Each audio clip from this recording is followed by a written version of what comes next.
একটা dining table রয়েছে, 4টে chair রয়েছে, তাহলে 4 সিটার, এবং ওদিকে আরো 2টো সিট রাখা যেতে পারে, 6 সিটার হতে পারে, এবং সরাসরি এখান থেকে আমাদের কিচেন এরিয়া। তাহলে আধুনিক ফিটিংস আর ব্র্যান্ডেড প্রচুর সুইচ সহ আমাদের কিচেন রয়েছে, এবং গ্রানাইট টপ দেওয়া রয়েছে দেখতে পাচ্ছেন। নিচে কিন্তু স্টোর করার প্রচুর জায়গা রয়েছে, এবং ওয়ার্ড্রোব স্টোর এইভাবে প্রচুর স্পেস রয়েছে, আপনারা বানিয়ে নিতে পারেন। একটা কথা বলে রাখি, এটা কিন্তু মডেল বাংলো দেখানো হচ্ছে, এগুলো কিছুই আপনারা পাচ্ছেন না, শুধু ফাঁকাই পাচ্ছেন, মানে এগুলো সব আপনাদেরকে করে নিতে হবে।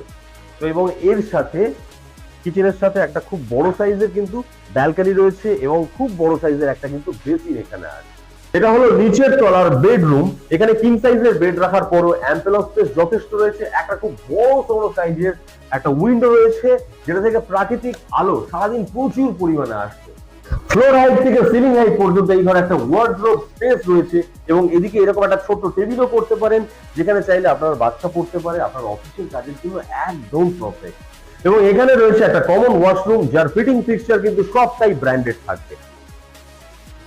এবার চলুন ওপরের তলায় যাওয়া যাক। এবার আমি সিঁড়ি দিয়ে উঠতে গিয়ে একটা জিনিস ফলো করলাম, সিঁড়িটা কিন্তু অ্যান্টি স্লিপ, মানে বাড়ির বয়স্ক লোক বা বাচ্চারা যদি এখান থেকে হাঁটে বিপদের আশঙ্কা খুবই কম। এবং এখানে দেখতে পাচ্ছেন সিঁড়ির ঠিক মাঝে একটা বড় সাইজের উইন্ডো দেওয়া আছে, যেখানে প্রাকৃতিক ন্যাচারাল আলো কিন্তু সারাদিন আপনার এখানে থাকবে। আর সব থেকে বড় কথা, এটা কিন্তু একদম আধুনিক ডিজাইনের সিঁড়ি। তার কারণ কি, এটা 3 ভাঁজের সিঁড়ি।